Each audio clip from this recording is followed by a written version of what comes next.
Yükseldirimizi başlaymayız, hürmetli vatandaş bugün çizlağa 2021 yıl 7. ayının 1. günü.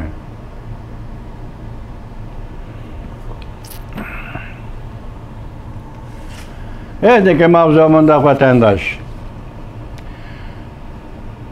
Rusya agahlandırdı. 100 yıllık hatır küllerini hatırlayatkan Cungo Sovet Bolşevikler Partisi'nin berge yardımlarını unutmaslığı gerek. Dep görüşetті mavzulu haber 7. ayının 1. günü Amerika avazının Xitaytilip programı e'lon qilindi. Haber mundaq başlandı. Biz qisqacha mazmun yuqorida so'zildik, vatandaşlar endi bu leksiyaning umumiy jarayoni. Suratli haber.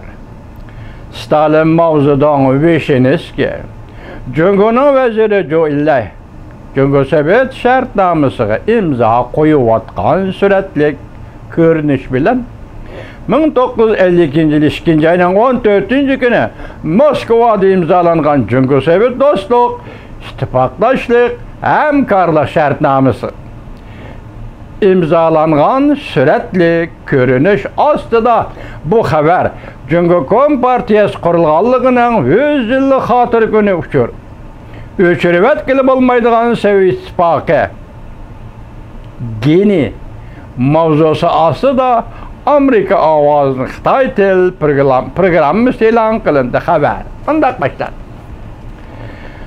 Moskva Rusya Federatsiyasi Cungo Kompartiyasi qurilganligining 100 yillik xotir kunida Sovetlarning bergan yordamini unutmasligi lozim deb ogohlantirdi.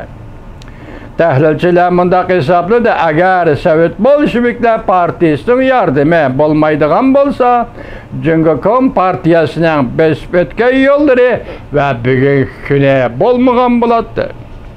Belki bugün Cungo Kompartiyasi qattiq ansirayotgan ish sobiq Sovetlarning koni katangida mengib qolishdir yoki mengishdir.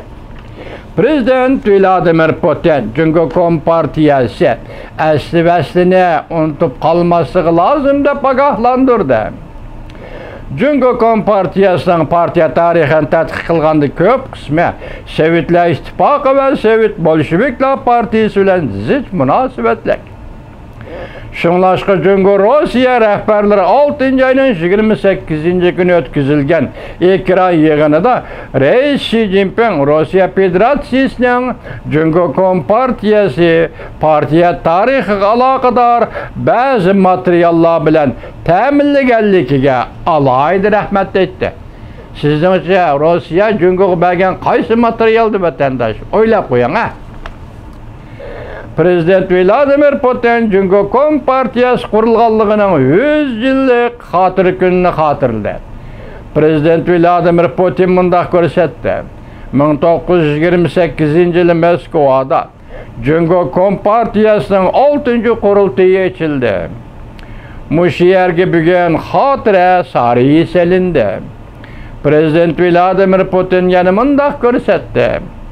Cungo tarafning talablariga asosan Rusya arxiv bilim organlari Cungo Kompartiyasining dastlabki davrlardagi kommunizm harakatiga aloqador materiallarni tanlab tayyorladi.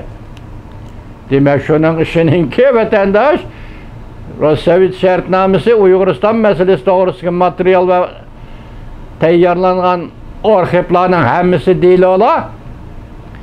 Demek, muşu xabarning yoshirin ma'nosida aytilganda bugun Cungo Kompartiyasi tarafga topshirildi. Ko'rib qo'ying, ma tarixni deyildi. Prezident Vladimir Putin TXM ta'kidlab mundaq ko'rsatdi. Sovetlar ittifoqi shu vaqtda Cungo Kompartiyasining inqilobiy kurashlarini aktiv qo'llagan. Hamda Cungo Kompartiyasining partiya qurilishida ve Cungo Kompartiyasining davlat qurish yo'llarida halqiliq yordam bergan. Rusya Federatsiyasi ikki tarafning bu tarixidagi bad va sayiblarni abadiy unutmaydi. Davomini anglaysiz vatandosh.